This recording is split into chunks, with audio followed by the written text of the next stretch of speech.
everyone, if you're like many Canadians, you probably have some money sitting in your savings account, in your bank. And they're not doing enough for you. Let me clarify. I'm not gonna talk to you about stocks or bonds or private equity or crypto, God forbid. If you have cash, I'm just assuming it's for a reason. Whether it's your emergency fund for the next 6 to 12 months, in case something goes wrong, or you're just saving up for a big purchase that you're gonna do in a year or two, and you don't wanna experience all the fluctuations in the market. That makes total sense. My name is Andre and welcome to the channel. This is where the cash-like ETFs come in. But before we get into that, let me talk about traditional banking. In a regular bank, if you have a high interest savings account, you probably save around about 0.5 to 1%. I think my RBC high interest savings account, I just checked, is around about 0.75%, which technically is not bad. You could think of it as money just coming out of thin air, but it's not the case, right? It never is. Instead, you're actually losing money. Why? Because of inflation. Well, currently, the inflation has tamed to 2% and even under 2% in the latest report. Your money technically still loses 1% of its value if you think of that 0.75% savings account. Bruh. So what can we do? Again, this is where the cash-like ETFs like CASH.TO come in. If you've never heard of them, if you don't know what ETFs are, don't worry. Just to clarify how this ETF works is they come with a big pool of money and they just leave it at different bank accounts. And because it's such a big amount, the bank gives them better percentage than they would give me or you with our measly couple $1,000s. So again, this exchange traded funds deposit money into bank accounts or short-term government securities of some sort, and this is how we get better rates. Of course, there are some pros and cons to each, which I will talk about very soon, but in general, it's a very low-risk investment. In fact, it's one of the lowest besides literally having cash in the savings account. I will explain. I should make a little note that besides RBC and TD and Scotiabank, essentially the big five, there are smaller banks that actually give you better percentage sometimes on par with CASH.TO. I'm just going to refer to all the cash ETFs in general as CASH.TO here, just because it's the most popular one and the most well-regarded, in my opinion, anyways. CASH.TO may not give you the best rate every month, but over time, I've noticed that you do get a really good rate, even if you factor in the promotions from the banks. If you look at the current projections of CASH.TO distribution yield, you will see that it's 2.52% right now. And of course, this is fluctuating. If you look at the 1 year return, it's actually 3.72%. So what happened now is our interest rates have been going down, the prime has been going down, hence the banks don't offer the same percentage in return. They have to lower it together with the Bank of Canada, hence the projected annualized return is 2.5%. Is it a lot? Technically no, it's not a lot, but it's much better than 0.075%. 2.5% is perhaps nothing astronomical if you're used to stocks bringing in 10% on average starting from 1930. Again, this is about risk tolerance. And if you want to have the lowest risk possible, CASH.TO is the way to go. Now, there is one little thing you have to keep in mind. There are a few different ETFs out there that are cash-like ETFs that just give you a little bit of money every month or every quarter, depending on their distribution. One little thing to keep in mind for all these ETFs is they all have MAR, which is the management expense ratio. Sometimes the ETF can give you a 0.10% more, so it looks like a much better deal, especially if you put a lot of money into it. But if you don't keep in mind the MAR, you might be in a pickle. Now, I should mention that there are some little banks that might offer better percentage. I always go to the high interest savings charts to kind of review that. Here I'm gonna put a little screenshot. If you check it out, it looks like there are a few banks that actually offer more. However, when I took a look, I kind of got a better idea. So let me show you. For example, let's look at this Canadian Tire Bank chart. If you look at it, it looks like it has already come down very quickly to 2.75 there. And the fact that it can drop another 0.5 or 0.25 is very likely.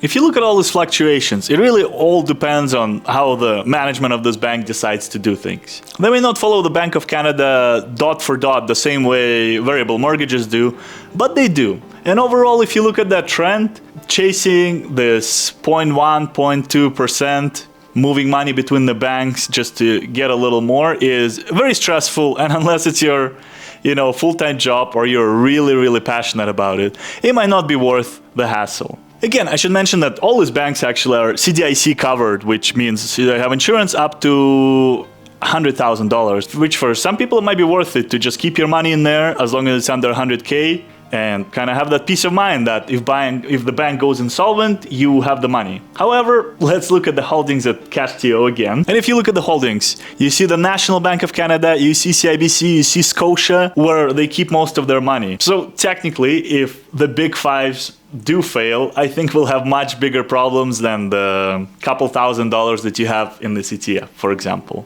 Of course, this is me kind of showing my risk tolerance, but if one of the big fives fails, the likelihood of the government of Canada bailing it out is incredibly high. So while technically on paper it doesn't have the CDIC insurance, the risk of you losing money is incredibly small, and I can't stress this enough. But of course, not a financial advisor. This is not a financial advice. If you are gonna put your life savings in there, consult a financial advisor. Don't listen to me. Earlier in the video, I did tell you I will talk about the pros and cons of putting your money in something like CASH.TO.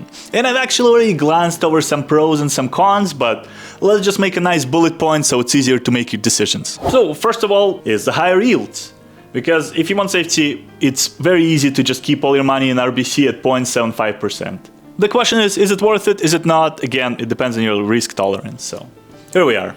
Another point is, again, it's not a stock, it's not a bond, it's not a private equity. The risk of it is incredibly low. While I've mentioned it's not covered by the CDIC insurance, which is one of the cons that I'll talk about in a second here, you are gonna be safe investing in it. It's not gonna fluctuate in price. Whatever you put, you can very safely expect a return on it, without the price tanking 10%, going up 30%. And here I am talking about my crypto journey, of course, even though the stock market really has been resembling crypto market lately. But anyways, that's for another video. One more thing is you can keep it in your TFSA account, which honestly is not the worst. Nobody likes paying taxes, right? So just having it in there, just accumulating.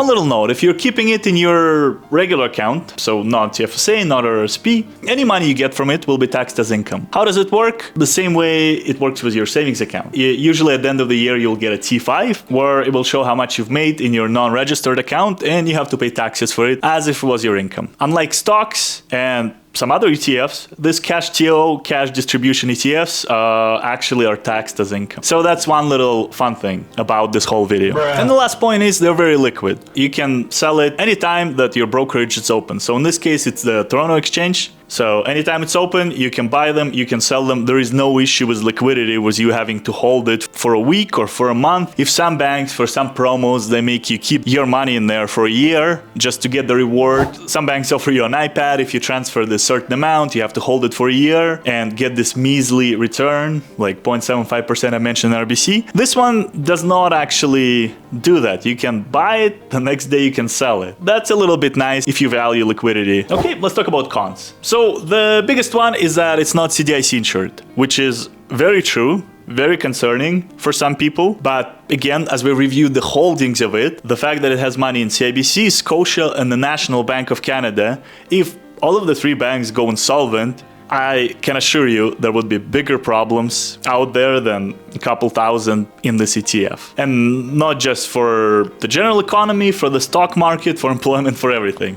I think it would be a bad day in Canada. Anyways, as I said, the fact that this happens is so incredibly low that you can't really worry about it. I've personally have used CASH.TO for the past couple years now, ever since the interest rates started really going up. And another thing is, for some people, you have to open a brokerage account. So whether it's Wealthsimple or Questrade, I know some bank providers don't actually offer this ETF because they have their own cash ETFs or something similar that they charge higher expense ratio on. So a lot of the time when you use RBC Invest or TD Trade, they will not provide this. The best platform with free buying and selling minus the spread is Wealthsimple for sure. That's the one I've been using. I've been bouncing between Questrade and Wealthsimple for a while because I've been buying ETFs which are free with Questrade, but I settled down on Wealthsimple because I have my TFSA account there, I have my regular non-registered account, and it's just easier to use. I like their app, I like their interface, and I think at some point they gave me a free pair of AirPods for transferring some money to them. So that was nice. For some people, just opening another quote-unquote bank account can be challenging, and I totally understand that. And then if it's out of your comfort zone and you would rather stay with RBC has their own investing platform and their own CASH.TO alternative, another cash-like ETF. And while it might cost a little more in expense ratio, honestly, it's probably worth it for your peace of mind. And then all your money, everything is on one platform. That can be a solution as well, right? So it's not necessarily a con, it's just something people don't really do. I've had my RBC bank account for a very long time, and it was really scary for me to open a new one because they ask all this personal, financial, tax information. It was a little bit scary. Now it's a lot less scary for me after a couple bank accounts here and there, and well, Simple being one of them.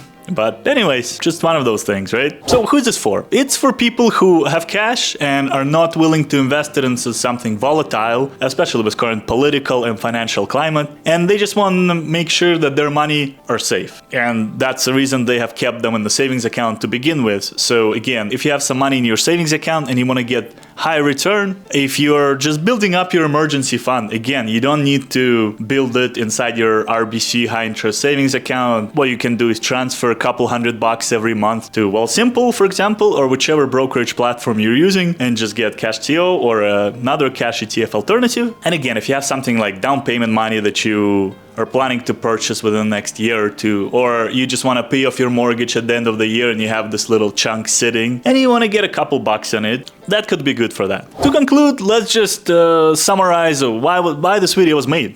And the reason for this is banks simply don't pay enough in high interest. And there are smaller banks that pay better, and in fact, I'm a big proponent of those. If you don't want to open a brokerage account or buy any ETFs, those are actually great alternatives with some human staff who can assist you with everything. If you're more savvy when it comes to all those finances and you have a brokerage account or you are not afraid to open one, I mean, it's a no-brainer. It's another, again, compared to RBC, it's another 1.75% every year. While it's not a lot of money, it's just money that you're missing out on. So that's something to think about. Anyways, if you enjoyed the video, please like, subscribe, and if you have any questions or you want me to clarify something, there are a lot of great platforms. One of them being Personal Finance Canada. That's actually the first place where I've learned about CASH.TO. There are other finance YouTubers, and of course, you can just leave the question down below, and honestly, I'll be able to help you with it, I think, as long as it's related to CASH.TO. Thank you very much for watching, and have a great day. Take care.